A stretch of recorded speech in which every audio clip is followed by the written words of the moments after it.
Welcome to the Mutually Amazing Podcast. I'm your host, Mike Domish with the Center for Respect. The episode you're about to listen to was recorded when this show used to be called the Respect Podcast, so you might hear that mentioned during this episode. Well, let's get to the show. And welcome to this episode. I'm excited to get right into it and for you to meet two good friends of mine. Our guests today have three daughters, teach self-awareness, connect through pop culture, believe in humor, and that you'll get a vibe for that right away, and mindfulness, and know people can be a force for good. They are Zen Parenting Radio. That's right. It's one of my favorite podcasts, one of my favorite groups of people to be around. It's not just them, but also those who are involved with their show, that go to their conferences, just an incredible spirit and energy of people. Let's get right into you meeting my friends here. Todd and Cathy Adams, thanks for joining us. Thanks for having us. Thanks for having us, Mike. Absolutely. Now, you two have the show Zen Parenting Radio. You have a conference, Zen Parenting Conference. What is Zen Parenting? Go ahead, sweetie. I know. I always it takes a while for me to explain, but I'll try to do it very succinctly. Basically, Zen Parenting is our desire to practice self-awareness ourselves first, and then to present that to the world in many different ways. Obviously, first through our podcasts, and also through some classes we teach. Todd is a coach. I'm a therapist. Like you said, we have a conference that we hold every year, so we get to be with a big group of people annually. Our motto of our podcast is the best predictor of a child's well-being is a parent's self-understanding. And so we try to support people in having self-understanding, obviously to benefit their life, for their own well-being, but also because then that's how they present in their family. That's how they present in the world. And it also helps them when we have self-awareness, we then have more empathy and compassion for others. So it's kind of this domino effect. Once you have self-understanding and self-awareness, it creates a whole different dynamic and energy with people. And inward instead of outward. So it's not a how-to podcast, not whether or not you want to put your kid in a timeout or discipline your kid for drinking early. It's about conversations with our kids and role modeling the behavior that we want to see. That's the bottom line. Well, I've always loved that motto of yours. When you first said it, when I was being interviewed with you now several years back, being on your show, I was like, oh, I wish I was that intelligent when I was a younger parent. When my kids were younger, that I thought of it that way versus how do I do the right thing? How do I tell them to do the right thing? How do I give them versus that self-awareness? It's such a beautiful concept. How does one's own respect for themselves play into that? You know, we're the Respect Podcast. How does respect play into that? First, understanding the role of self-awareness in parenting. It actually takes a minute for us to even figure out what it means to be a parent. Because I think the way our society views parenting is that we're somehow in constant teacher mode and that there's a hierarchy of us looking down on our kids, telling them what to do, explaining to them how life works. And the interesting thing is if we step back from that kind of role, you know, I'm putting that in quotes, that thing that we're told to do, we recognize that we all come into the world with a certain knowing already, that we actually come in with a lot of great instinct and intuitive thought and an understanding of who we are. And that as a parent, really our job is not to be telling our kids about who to be or telling them about who they are, what they should do, but it's supporting them as they become who they are because they already have that instinct, you know, kind of like a tree that's a seed and then it knows to become a tree.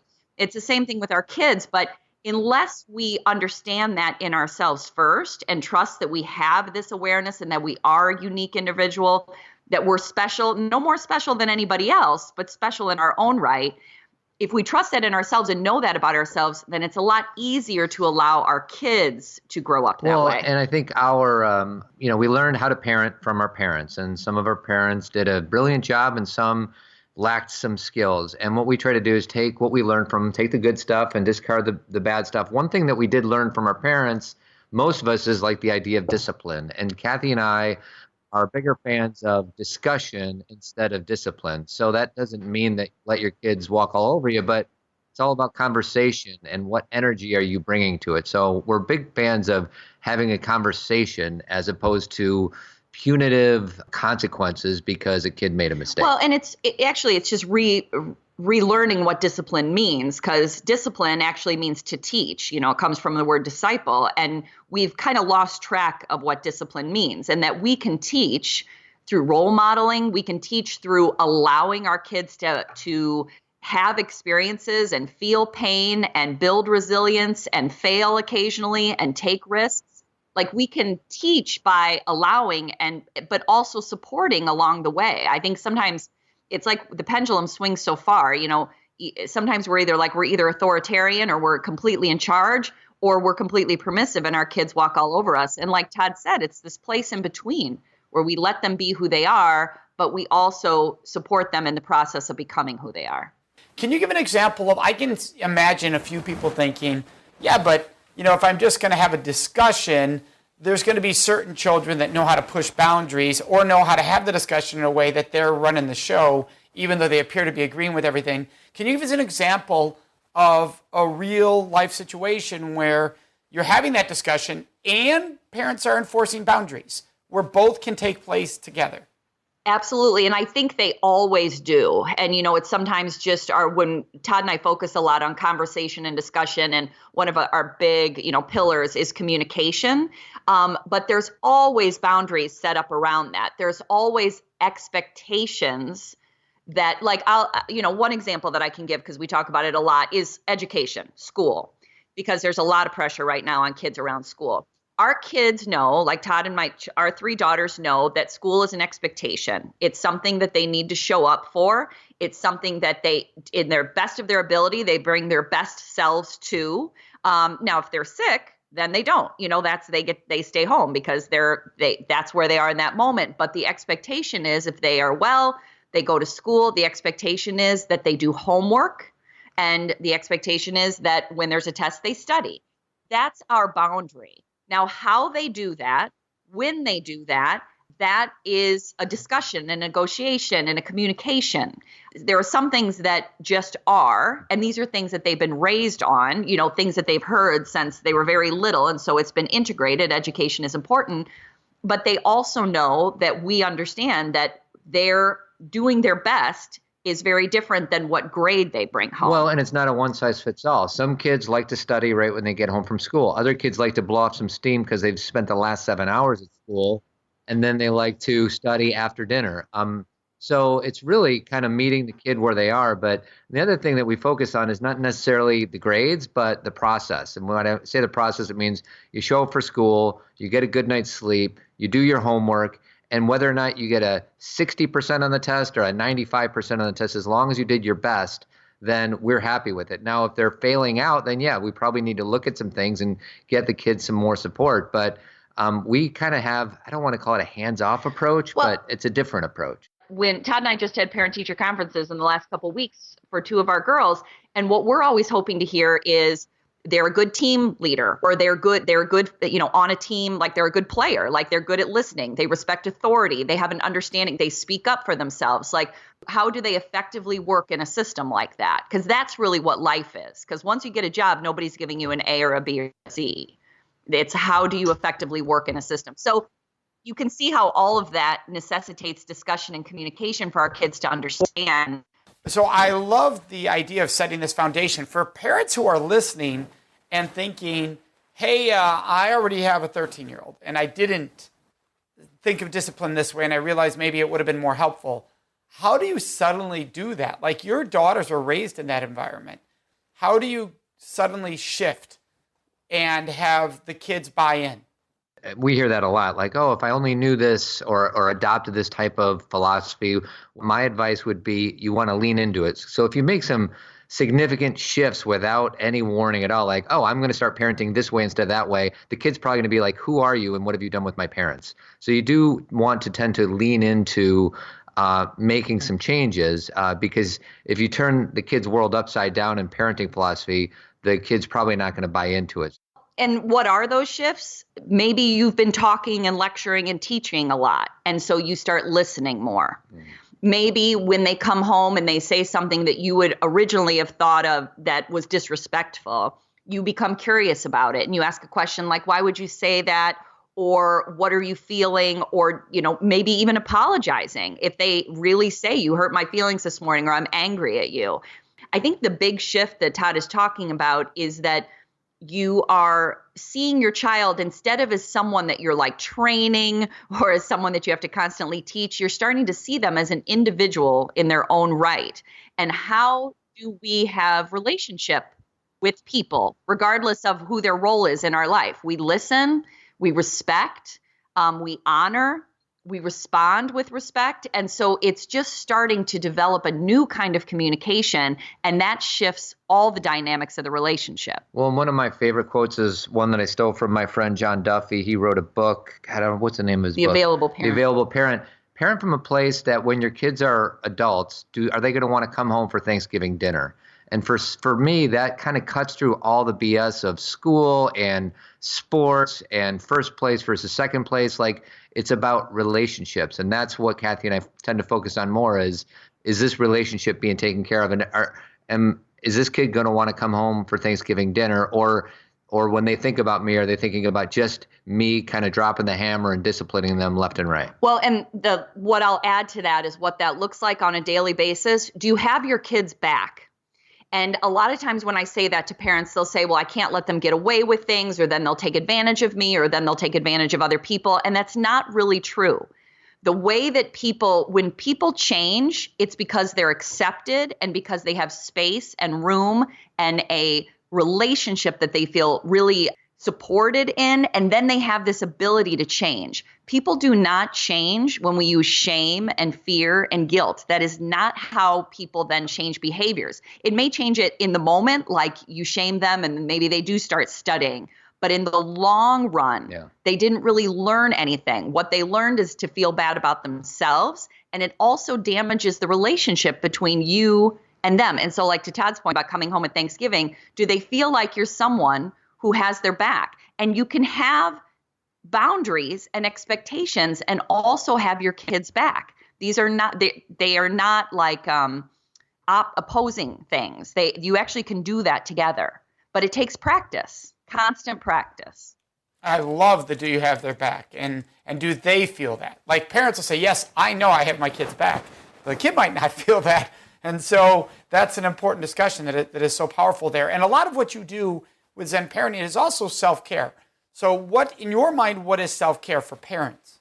If you are somebody who doesn't get any sleep and doesn't do any exercise and is watching the news on a constant basis and completely fear-inducing, it's no wonder that when your kid challenges you, because our kids challenge us on a daily basis, if we're on an empty tank, we're probably not going to have a lot of capacity for empathy and compassion and connection.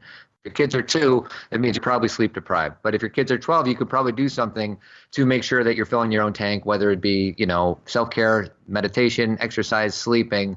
For me, it's just, if I'm annoyed going into a conversation and I'm tired and I'm exhausted, it's really tough for me to stay above the line, and it's very easy for me to drop below. So it's just about having as close to maybe a half or 3/4 of a tank versus being empty. Well, you can't be patient if you're feeling overwhelmed all the time. You can't have a conversation that is impactful. When I'm teaching this, I always talk about like a glass of water. If you are a glass of water and you want to give to other people, you have to keep your glass full, or like Todd said, at least half full. We're not perfect, because if you're already empty, you have nothing to give. There's no water to offer to the person next to you.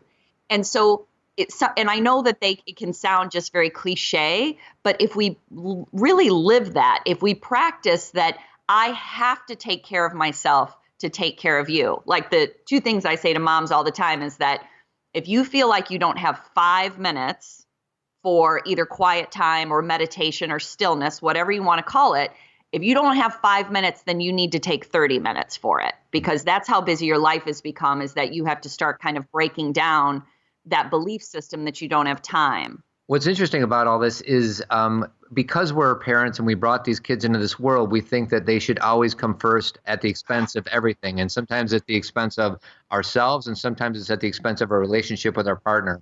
When I'm coaching guys, I try to tell them, take care of yourself first, and then invest in your relationship with your partner second, and your kids come third. And there's so many people that have blowback on me because they think that's upside down. But there's no way that you can give to your partner unless you're first giving to yourself. And there's no way that you're going to teach your daughters how to have a good husband or relationship if you're not role modeling what it means to be in a good relationship with your partner. So I kind of like to flip things upside down in that way. Look, the kids don't exist without your relationship. Yep. And that's one thing that a lot of people forget. So even if somebody goes, well, what if I'm divorced? Still, they're watching that relationship. Yes. Right? In that divorce and that separation, they're still watching that relationship. And they are watching how it's being role modeled. When people go apart, how does that work? How do you treat each other? Also, I think a lot of times we know this about kids, especially like in divorce, they can feel the parents' anger or frustration with each other. They can blame themselves. Yes. Which is really unfair. So if I'm creating a better, healthy relationship with, if I'm divorced, if I have an ex, with that ex, there's less possibility my kids are blaming themselves for whatever tension could have been there otherwise. So yeah, I think that's really important that you brought that up, Todd. So I appreciate that. Thank you. Well, and our kids have a default setting of always taking the blame. You know, I'm the product of a divorce. My parents got divorced when I was a young person, and I blame myself for sure. And unless you're explicitly and deliberately role modeling that this has nothing to do with them, like they would say, this has nothing to do with you. And you know what I got out of this? This has everything to do with me. So that is a tricky little thing. So, well, and it's that constant communication about it. Like, and I know the word constant can sound daunting, but everything can be discussed. Like, you know, sometimes I say to the girls, everything is figure outable. And I don't mean everything is going to be perfect or that it's going to be painless, but everything can be discussed. Everything is on the table. Like, you know, what you do for a living, Mike, you know, talking about, you know, sex and sexuality and consent and healthy relationships, like these should be things we're talking about all the time. Yet we tend to focus on things that are more surfacey, you know, like getting the right grade or how much money are you going to make, or are you the captain of this? And those things can be beautiful too. But what's really going to help our children thrive is being able to talk about the difficult things and having people at home they can talk about that with. Like the reason that therapy works, like, you know, as a therapist, people will say, why does therapy even work? It's very magical in that way, just being able to express something. So having that communication between the parents, like you said, regardless of the status of their relationship, and then between parents and kids is essential. And you two are friends, so I've gotten to see you, you know, off stage, behind the scenes, and I know that you're very in touch with the world. You both feel the world. You know, some people don't. They're able to compartmentalize the world, but you two both feel it. And with everything that's been happening over the last several years in our world, what are your grounding forces for you to be able to manage the negativity and be able to have that glass at least half full? To balance out the news, what I always say is the news is not the news. And I'm talking about when you turn on the 6 o'clock news, your local or whatever, one of the networks, the news is not the news. It's the 10 worst stories of the day. So I get my news based, I check my phone once a day for about 5 or 10 minutes just to kind of know what's going on. So I'm not an idiot. But other than that, and there's, sometimes I have guys that I coach and they have their Fox or their CNN or the MSNBC on for hours and hours a day. And it's no wonder that's going to impact your character. So there's so many, all you got to do is Google good news stories and you could find it, but it's not going to be on the 6 o'clock news. So you have to take one extra step and simply Google, you could, if you're on Facebook, you can find so many pages that are uplifting. So that doesn't mean it's just the good stuff and none of the bad stuff. Bad stuff is out. I agree with Todd. I actually curate my Instagram and my Facebook feed, so I see a lot of good things that are happening, and there's actually a lot of people making change every single day. And it doesn't even have to be grand change in their own homes, in their own communities, with their partner. And also, the truth of it is I cry a lot. I feel, like you said, I feel things that are happening. I struggle with it. But I have an emotional response to it that I think is appropriate. And I talk about it with Todd. I talk about it with professionals. I talk about it with friends.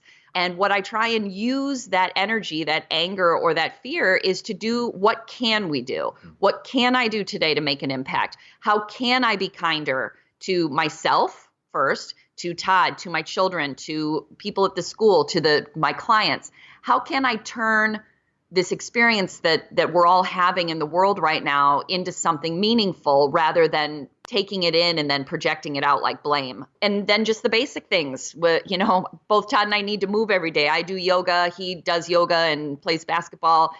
I meditate. I write in a journal every single morning. I really do, the whole mindfulness thing. I mind my mind. Well, and it's a muscle you have to flex. Like you can't just decide once a month, okay, I'm going to focus on the good, or I'm going to work out once a month. This is just like anything else. If you want to see results, you have to build it into your day-to-day habits. It doesn't mean you miss a day here or miss a day there, but compassion, empathy, self-understanding, it's a muscle that you have to practice. You can't just pick and choose the moments. You got to do your best to build it into your daily practice. Well, and I love that you brought up, Cathy, that, I cry. I think so often nowadays when people are feeling all this stress, they're actually turning to numbing activities instead of acknowledgement activities. To cry is to acknowledge the pain and to say that this is okay, that I'm feeling this because I'm human, right? So it's okay to own these emotions. As long as, like you said, there's a healthy level of reaction, right? There can be unhealthy, right? If somebody is out of control, sobbing, and that's controlling their day, that's controlling their ability to operate as a human being, that's a different discussion. But to say that it's okay to cry about this thing, this item, this news, this whatever's happening, is healthy, because then I'm actually not running from it. I'm not numbing, which is what people often do. And I also love that you brought up, hey, and whether it's I speak to someone professionally, because I think a lot of times people think, oh, well, you're a therapist, you're a counselor. You don't need a therapist or a counselor. But what I find is my friends that are therapists and counselors all use therapists and counselors, because you bet that's respecting the understanding the role it plays in your life. Why would you expect people to come to you if you think you're so perfect you don't need to come down to anyone else? Well, and I teach at a few universities here around Chicago, and my students are social work students, and that's always the first thing I tell them is if you are going to teach wellness and talk to people about wellness, and you will be honored by hearing other people's stories, you have to make sure you are taking care of yourself and using your own professionals in whatever way that shows up. It can be, it can be coaching, it can be a therapist, or supervision, but you have to be what you are asking other people to be. We can't just go out in the world as professionals and be like, I got it all together. All of you people have issues. We all are having some kind of emotional expression. And I hope that the world is making me cry right now, because I don't want to be indifferent to what's going on. And like you said, there is some limit. I have to take care of myself in that process. I'm not falling apart constantly. But it's essential that I stay feeling in this world. And you need to express that emotion, because if you don't, it'll get stuck. And Cathy and I were just listening to a Brene Brown interview, and she talked about, hey, if we could just eliminate the bad and just have the good, that would be great. But that's not the way human beings work. Like if you numb out one side or compartmentalize one side, then you by default have to compartmentalize the other side. So in other words, you have to feel those feelings. And, if you want joy, you need to be brave enough to feel the pain. And as a guy, and I work with a lot of guys, that's not necessarily the easiest thing to do. But no, I mean, kind of what you and Cathy are talking about, in my opinion, everybody needs either a coach or a therapist or a good friend that's going to challenge and support them and help them work things out with one another. And as a middle-aged man, I know that is kind of the exception for a lot of the guys that I work with. Well, and Cathy, you brought up, you are a therapist, you do work with individuals, and a couple times, Todd, you've brought up working with men, and we didn't dive into that. What is the men's work you're referring to? I am a life coach for men. I coach them in relationships with their spouses, with their kids. I came back from a golf weekend. Cathy asked me how it was. I said, great. She said, how are the guys? And I spent 3 days with these men, and none of us knew anything was going on in each other's lives other than our golf swing, our fantasy football, and how many beers we drank.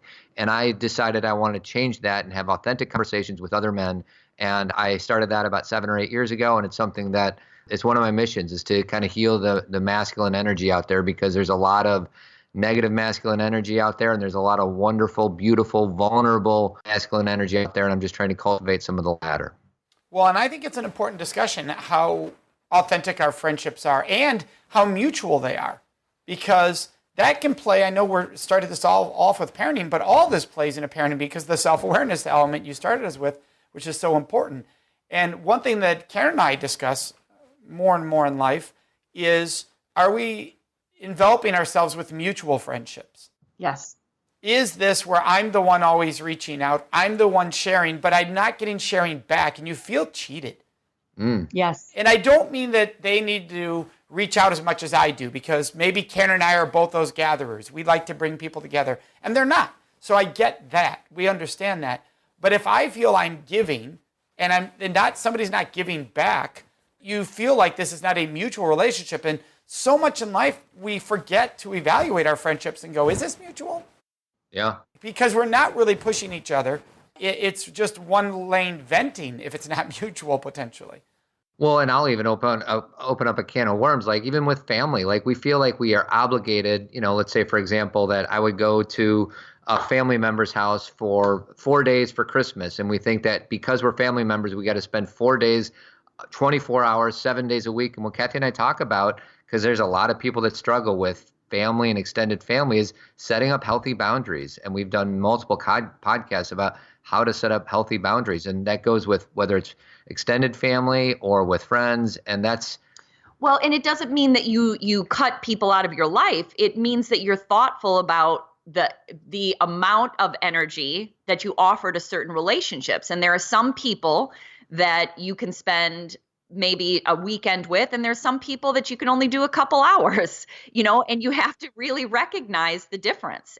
Again, to your point, Mike, it really is all about self-awareness. And what Todd and I have found is the more that we've done this work in the world, or the more that we've been able to kind of find in ourselves a better sense of understanding, you start to find other people show up in your life who are similar. Mm-hmm. And it doesn't mean, and so it's kind of like a like attracts like thing. And it doesn't mean that our friendships from the past aren't important, because Todd and I have amazing friends from high school and college that we adore. But you start to find relationships that maybe are more similar now to where our life is now than it was when we were 18. Find the people in your life that fill up your cup. I had a consultant I worked with who became a friend, and I always loved what he said. What's the energy before, during, and after you're with that person or that couple? Yep. Mm-hmm. Because all three matter, right? If you don't, before you get there, you're always like, but then it goes well, there's still something not right there. If when you're with them, it doesn't feel right, but you're good after, something's especially when you're done, when you leave, are you energized? You're like, oh, you want to be with them. I can't wait to speak to them. I can't be with. Is it that kind of energy? If it's not, man, time is limited. So why don't you spend it somewhere else? Like, it's okay, to say. And what I love about you two is also you find the humor in moments and you value the humor in relationships. For you, why is humor so important? Well, I think that is how Todd and I connected initially. Is we met at the kind of tail end of our college experience, and we had a very similar sense of humor, and we both also we related to the world through movies and pop culture and quotes and lyrics, and we just kind of always used them in conversation.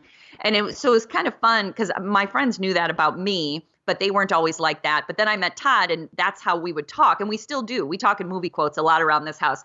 And we also, it's the way that when he and I are having a discussion or we're struggling, we can have a moment where he says something funny or I say something, not in a disrespectful way, but just to kind of deflate, is that the right word? Deflate, yeah, decrease you pull the energy. a pin out of the energy of the situation. And, parenting 3 daughters, there's plenty of opportunities for us to kind of fly off the handle. And what we try to do is check in with ourselves and, maybe yelling isn't the best idea. And instead, maybe we can kind of make a joke, like a nice joke, but a joke just to kind of, because I don't think anybody wants to fight. And usually when people want to fight, they're lost in ego anyways. Most of us want to get along, and humor is such an underrated, understated way of kind of taking a little bit of the air out of the balloon. And, one thing that I want to be very clear about is Todd and I don't make jokes about each other. We make jokes about a situation. Right. So, a lot of people, when they hear humor, they think, oh, I'm going to make fun of you, or I'm going to focus on your flaws and make light of them. We don't go after each other like that. It's more about the situation. There's a tension in the situation. And if we can say something lighthearted to kind of keep us awake, because that's really what you're doing when you're having a conversation, is sometimes we fall almost, when I say fall asleep, I don't mean literally, but I mean we go into kind of autopilot mode and we start to pull up things from our past, or we start to respond like a 20-year-old or a 13-year-old. Like we almost fall asleep and we're not our mature adult selves. And so Todd and I use humor to make sure we're present and to make sure that we remember who we're talking to. I always say that Todd is my most important friend in the world. And so even though he can also frustrate me the most because I depend on him so much, and that we have such an important relationship. So obviously we get most disappointed by the people we love the most too, right? Because we're so emotionally connected to them. But I never want to forget that he's my most important person. So I want to treat him that way and not make him be some kind of punching bag for me that he has to stand there and take negativity. Well, and you could take that same example, like we've all been there at the amusement park or the department store of a parent just screaming at their kid. Like, this is the person that you brought into this world. Speaking of humor movies, I know you two, because anybody who listens to your podcast also knows you do cite movies or mainstream entertainment lines. That's not uncommon at all, that you'll play a clip. It's great. So, Star Wars or Wizard of Oz? Oh, it's such an interesting question. Well, Mike, my answer is, of course, Wizard of Oz, because it's like the best hero's journey ever. And I know that it's not, actually. I know Luke's is a hero's journey too. Well, you know what? It's almost not fair, because for me, seeing Dorothy's experience, The Wizard of Oz, we didn't get to see a lot of girls' and women's journeys, right? And so for me, it woke me up to my own, because I kind of had to go through my whole, childhood watching men and boys have experience, which I can relate to. It's not that I felt completely detached, but to watch her experience as a young girl really woke me up. It's a great answer, sweetie, but Star Wars was actually the correct answer. What a great example of husbandry showing who's right. That's right. He's like, I win. I win. Bottom line. So there's no right or wrong. So are Correct. you gonna explain now, Todd, why Star Wars is yours?